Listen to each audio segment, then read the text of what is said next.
Hello everyone and welcome to our Performance Psychology webinar. The webinar will be led by Dr. Phil Clarke, Senior Lecturer in Sports Psychology. If you have any questions throughout the presentation, please drop them in the Q&A box and we'll run through them at the end. I'll now hand on to you, Phil. Excellent. Well, thank you very much for kind of being in attendance at tonight's session. I'm going to talk to you about a topic area that's of, I guess, real interest to me, which is on performance psychology and really understanding what performance psychology is and how we can use it, and there's some practical aspects of it. I'll give you a bit of a flavour of what it's like to study at the university. So, in terms of what we're going to cover today, I'm going to give you a bit more of an introduction. You'll probably realize why I've not introduced myself. I'm going to do that in a bit more depth so you can get a bit of a feel and a flavour for who I am, what I do, and I guess also some of the areas of psychology that may be of interest. I'm going to talk about what is high performance and the role that this may play in psychology. And this is something that we often see across the space. And when I talk about high performance, this doesn't just mean sport. It can be in absolutely any area or walk of life.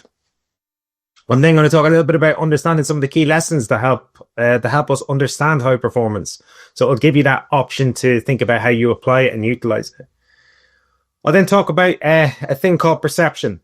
We're going to understand that from interpersonal perception, but also a thing called bistable perception. And I'll talk about what both of those factors are in a moment. And then the final thing to I guess, wrap up this session is we're going to talk about a thing called the power of insight. Now, insight is one of the most powerful things that we can provide a performer. And I'm going to explain why as we kind of progress through today's session. So let's move on. So a little bit about who I am.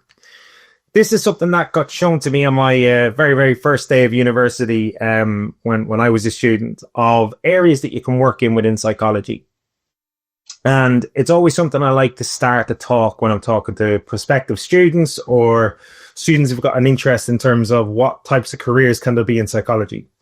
Now, the first thing is you'll notice that there's three key main areas. So the first thing is teaching.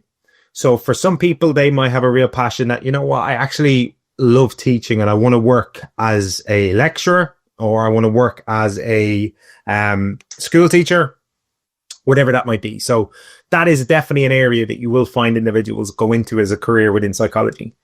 The second is research. So you might find that, you know what, I really want to be answering some of the key questions of what we don't know about the brain yet, how it works, how it functions, its interrelationship within the environment that you may find yourself, or absolutely anything at all, anything to do with understanding and answering questions, whether that's in the lab, out in the field, whatever that might be. You might go then to the third bubble, which is as a consultant. And what I mean by that is you actually want to work on the front lines. You want to understand and apply psychology to the masses. So whether that's in a performance context, whether that's in a hospital setting, a school setting, a prison setting, kind of a business setting, whatever that might be, you want to actually be out there applying psychology. Now, in terms of my career, and the reason I wanted to talk about this is very early on, I realized I wanted to be in the middle. So some might have a career where they want to do teaching and consultancy. There's some who want to do research and consultancy, but not so much teaching. You might find some that want to do just teaching and research and not do consultancy. I knew straight away that I wanted to do all three. So in terms of my career aspirations, I made sure I achieved my qualifications in all three, which means that I'm able to work across a wide variety of different performance domains. And I'm able to do, it almost means no singular day is the same, because I might have some teaching responsibilities, I might have some research responsibilities, and I might have some consultancy. So these are the qualifications I have in terms of I'm a chartered member of the Chartered Association of Sport and Exercise Sciences as a sports psychologist. I'm a chartered psychologist with the BPS, and I'm also registered in the HCPC. So that is kind of the gold standard for what we're looking for in terms of becoming an applied practitioner. So just to give you a little bit of a flavor of what you can end up doing. So I've been extremely fortunate in my career that through whether this is teaching, research or consultancy, I've worked across a wide variety of different performance domains across elite sport, education, corporate, business, done some research within a military setting, all of these different performance domains. And the reason I wanted to mention this is one, it just shows you that a career in psychology can take you to weird and wonderful places. So I never thought I'd be doing research within the aviation industry, for example, when I started out doing my degree in sport and exercise science. And then as I progressed into psychology, I thought I'd just stay within the sports sphere. And then suddenly I realized I was working across these wide variety of domains. And the reason I'm mentioning this is we're dealing with people. So a degree in psychology, you can work in a whole host of different varieties and of domains, purely because we specialize with understanding people and the relationship and how people interact. So we're going to take this into play and into consideration. So we're going to try and consider understanding high performance. Okay. So when we think about high performance, what comes to mind initially? So this is something that we talk about a lot. So we have our athletes on the left, and we have what I joke about and call our corporate athletes. So those who are in corporate. And when we start to look at the difference between the two, you start to realize that what we see is sport is almost like the shop window of high performance. So this is a domain where everyone can almost scrutinize and view your performance. And I can't think of any other discipline in the world where potentially 80,000 people will go to a stadium and watch you perform, and all 80,000 will leave that stadium saying what they would have done, what they think you should have done, or why did they do that? I would have done something differently. It's a great thing when you go to a stadium, you hear all of that. And then on the right side, you've got these performers who you don't necessarily have that. But there's a lot of lessons that we can learn from both, and that can be transferable across both. So if we think about on the left, we have athletes who would train maybe 95% of the time and perform for maybe 10%. So it's maybe 90% training, 95% training, compete maybe 10%. But on the right-hand side in corporate, we often have where you're competing 99% of the time and train for 1. So it's understanding how we can take these lessons and consider, okay, well, what does this mean for the human body? And how can we apply the lessons from sport and this high performance domain to others? So what I love to do is ask the question about high performance. So let's move on.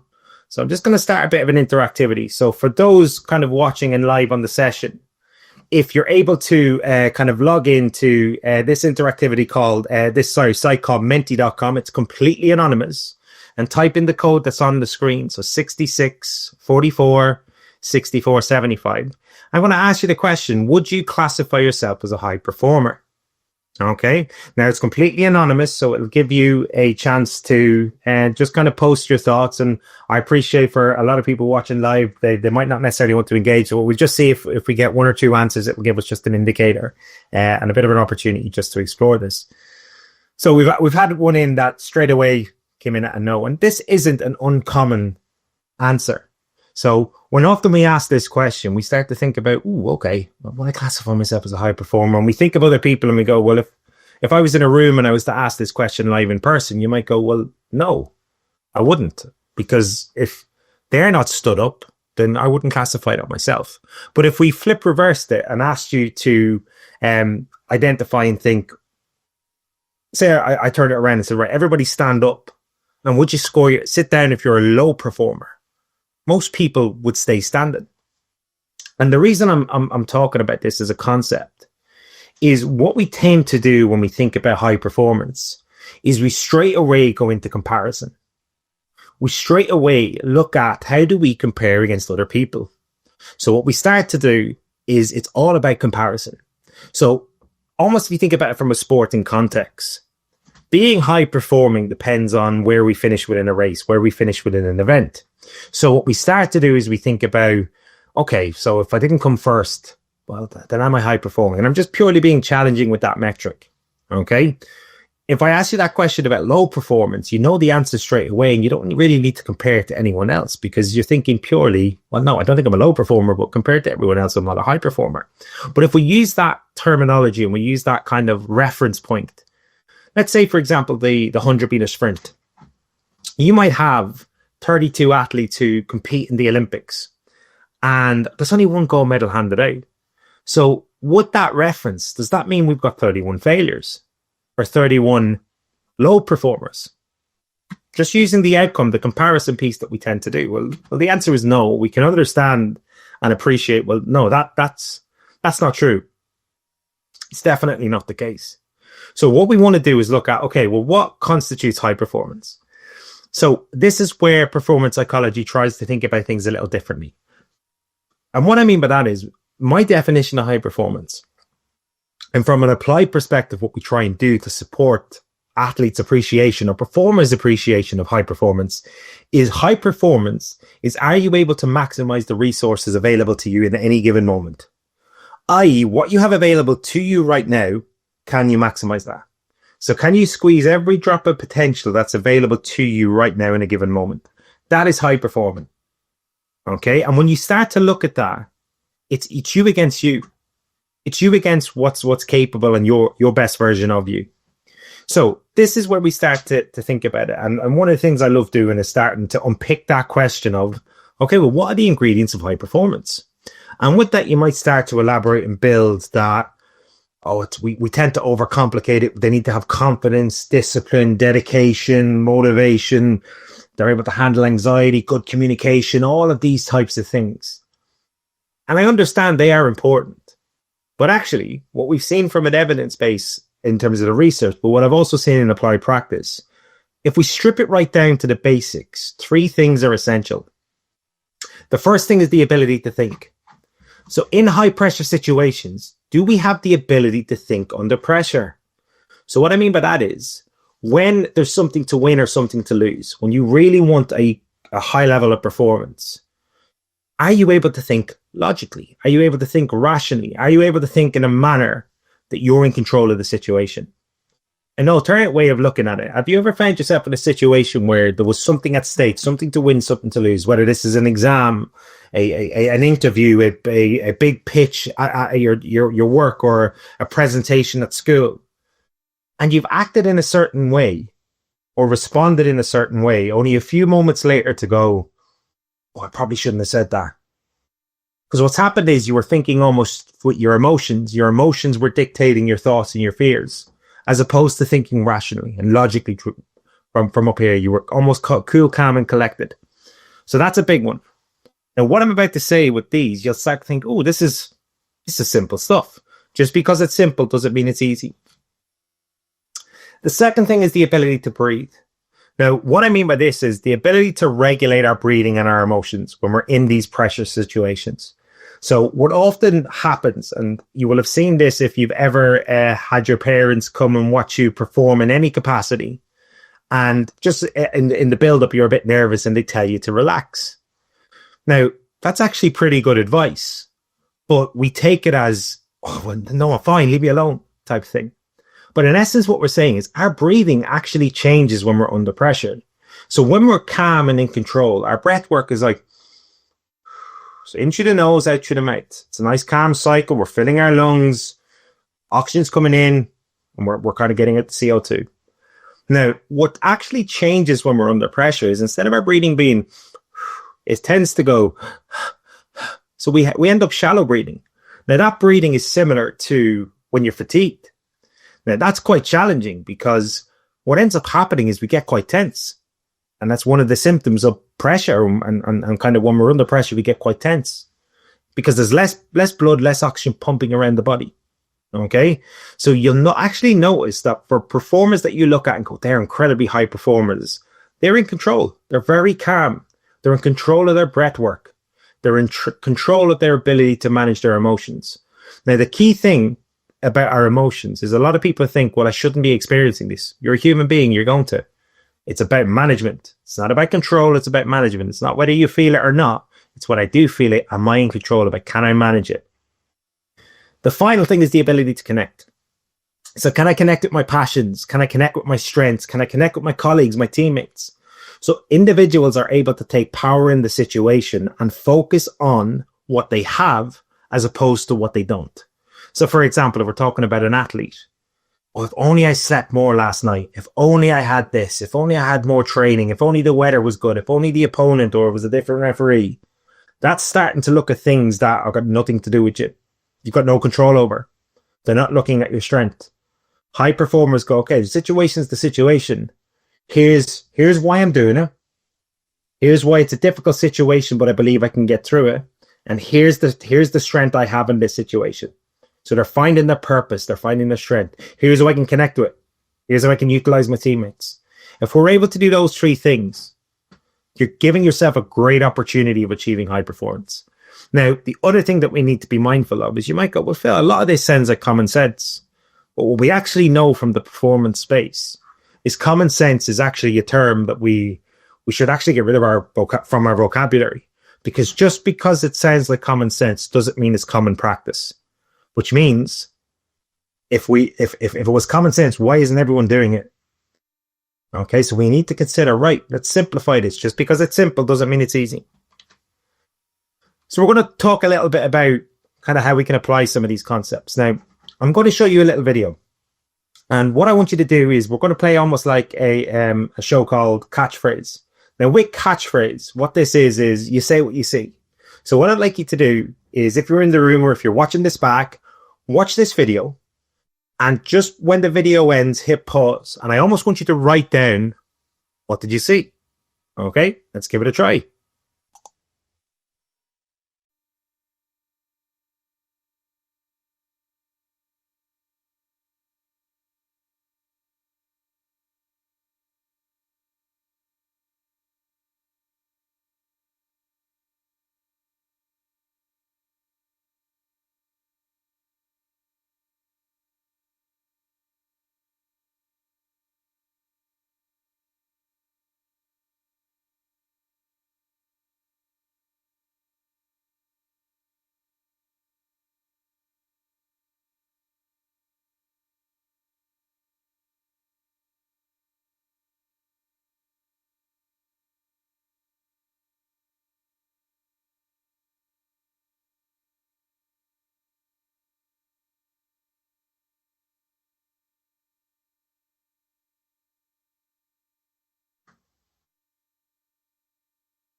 Okay, so just take a second to write down what did you see? Okay, and cool. Similar, just on Menti, if you can, just provide a bit of a substance about what you see.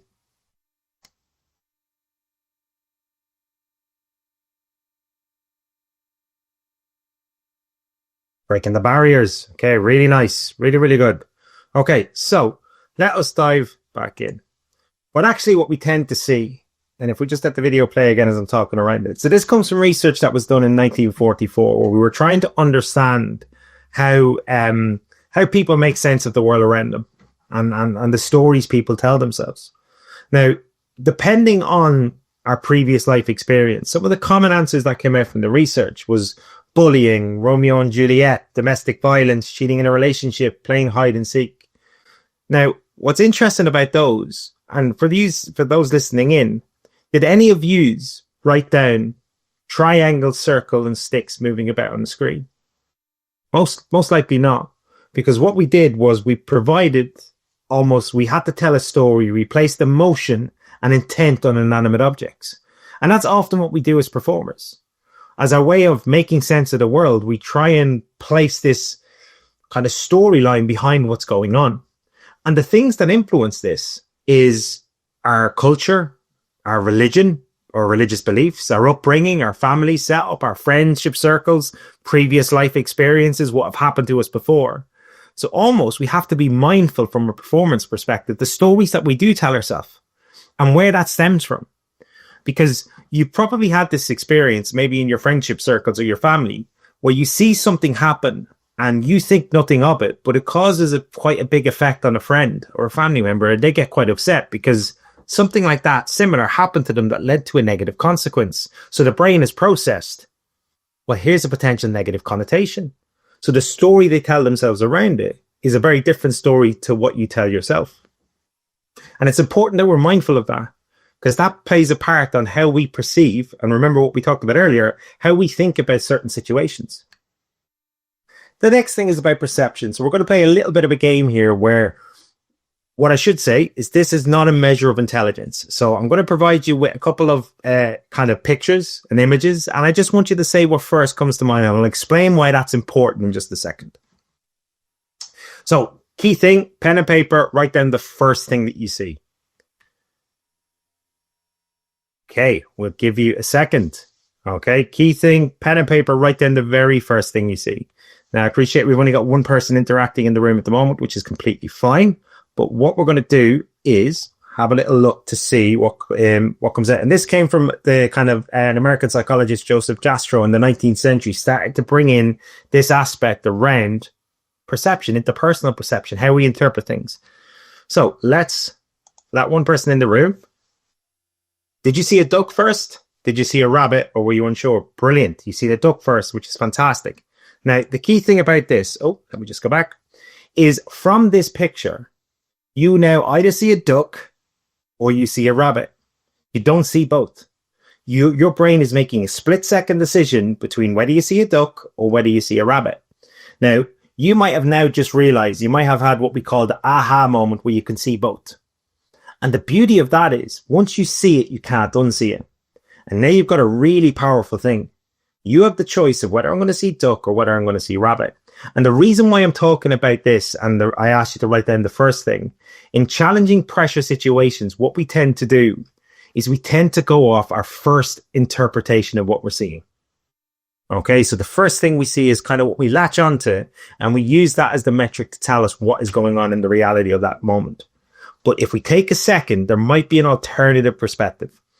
And with that, you could be into a disagreement with someone there, but no, it's a duck, no, it's a rabbit. Technically, you're both right. But sometimes we get into this battle of it has to be right or wrong. Okay, so that is a kind of that interpersonal perception element. Now what I'm going to show you is bistable perception.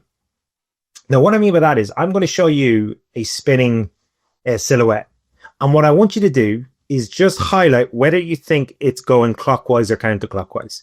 Now you're going to be sat there, because I know I've sat there many times when I've seen this and went, surely a spinning silhouette isn't going to go both clockwise and counterclockwise. It's not going to be a similar image to this, but let's have a look and see, shall we? So I'm going to raise my hands up here. So it's not a case of me playing around or playing any tricks. What I want you to do is have a look at what you see. Which direction is it going?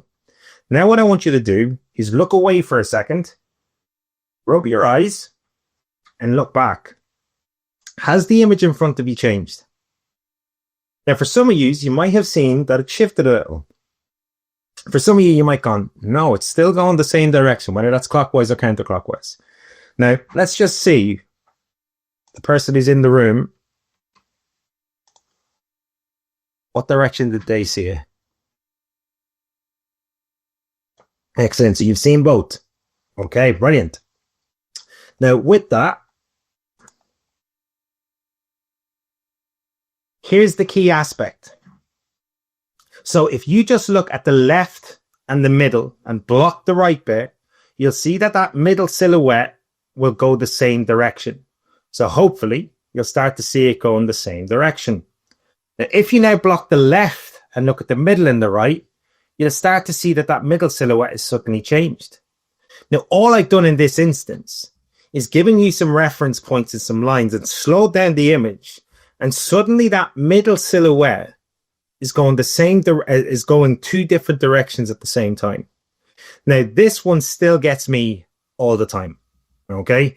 Because it tricks our mind.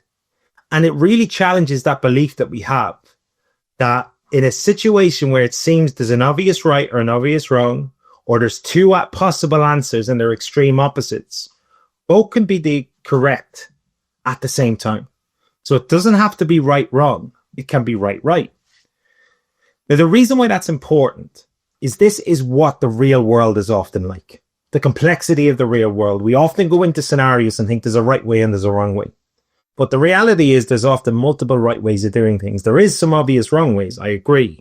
But there is multiple right ways. So if you take the time to understand different perspectives, explore if somebody sees something different than what you see, can I explore this with curiosity over judgment? So what I mean by judgment is highlighting that, see, here's why that's wrong. Curiosity is going, okay, I'm going to put my beliefs to one side for a second and try and come to your perspective, your side, and see what you're seeing. Because the moment you do that, you get one of the most powerful things any performer will ever have, is you get insight. And insight provides you with choice. Now, in any situation, a lot of performers feel like, I did it because I had to. It was the only option available to me. And if we think about it in retrospect, so when we look back on a performance situation, is then when we start to think, oh, I could have handled that a little differently. I could have went left when I went right. I just didn't see it at the time. So sometimes what we need is a moment to just go, okay, I'm going to stop for a second, pause, take a breath, relax. What stories am I telling myself that influences the way I see things? So again, that circle triangle analogy. And can I connect with another person, a teammate who might see a different situation? So when I act, it's a calculated decision. It's not a reaction to the moment.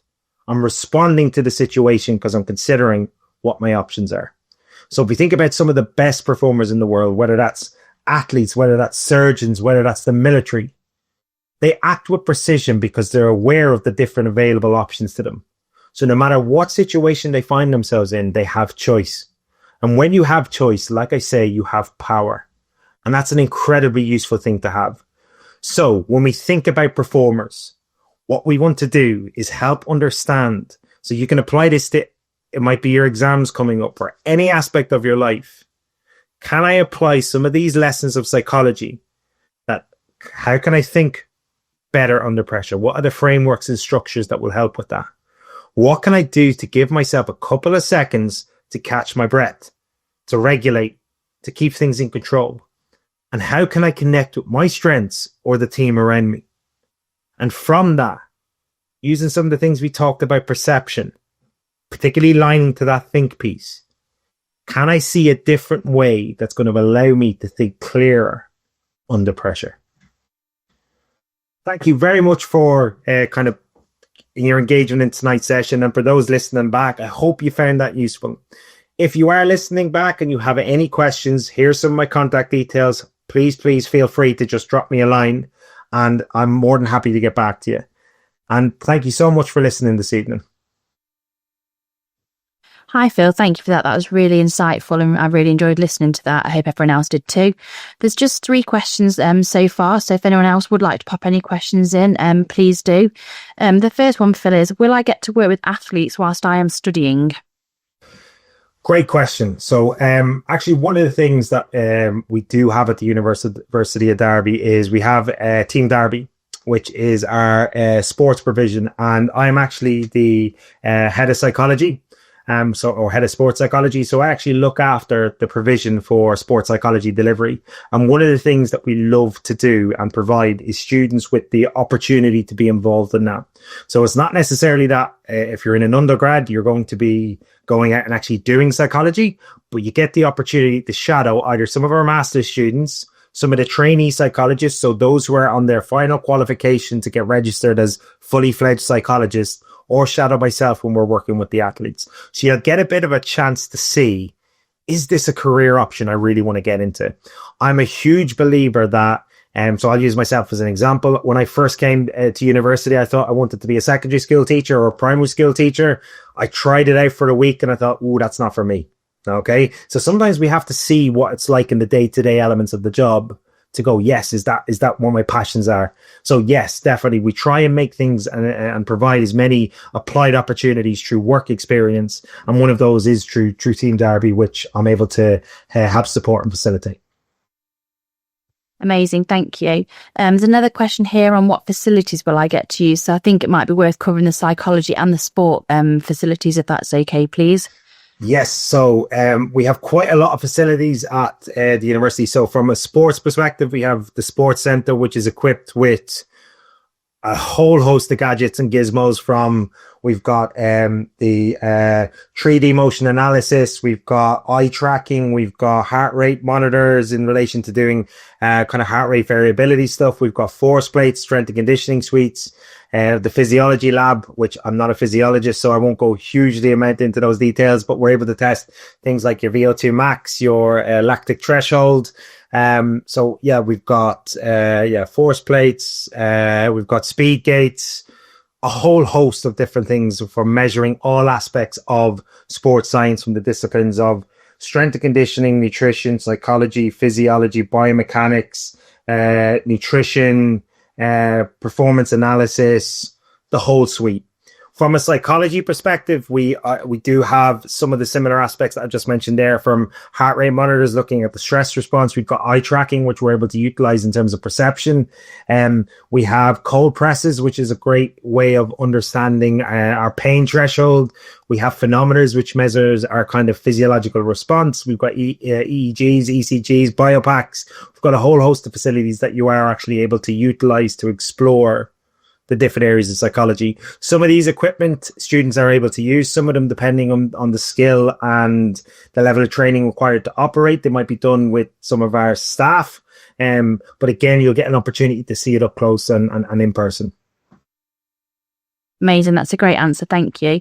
There's just currently one more question in the chat box. So if anyone does have any more, please feel free to pop them in now. If not, Phil's email address is on the screen. So please take a note of that, and you can ask those in any time after this webinar. So I'll just read out the last question and then hand over to Phil to answer it and just say a final goodbye. So is there a range of optional modules on the psychology course? Yes. So one of the things that we have in psychology is we've got a whole host of, specialists, experts across the whole suite of psychology that's kind of outlined within the British Psychological Society. So we've got modules that come within organizational psychology, neuropsychology, performance psychology, sports psychology, educational, forensic. And again, the beauty of our degrees is, particularly within your first year, it's quite structured in terms of covering the core elements of psychology. But as you progress through first, second, and third year, you get more autonomy in terms of the direction that you may go. So I can't, because every year we run and we're developing new modules all the time. When you begin, you'll be able to see what's available for you in every upcoming year and decide, okay, how do I want to specialize my psychology degree to fit with what your career ambitions might be? But again, you'll have a personal tutor who you'll be able to work with to help discuss what your end goal is, and we can help map out for you which we think would be the best route for you to be the best equipped, that by the end of your degree, it sets you up brilliantly to go into that career. Brilliant. Amazing. Thanks, Phil. Sorry, there is still no additional questions, so I'll hand it back to you. Brilliant. Well, look, thank you so much for either being live in person in the session or listening back to the recording. Please feel free, if there's any questions, no matter how big or small, just drop me a contact, drop me a message, and I'm more than happy to get back to you. And yeah, hopefully see you soon.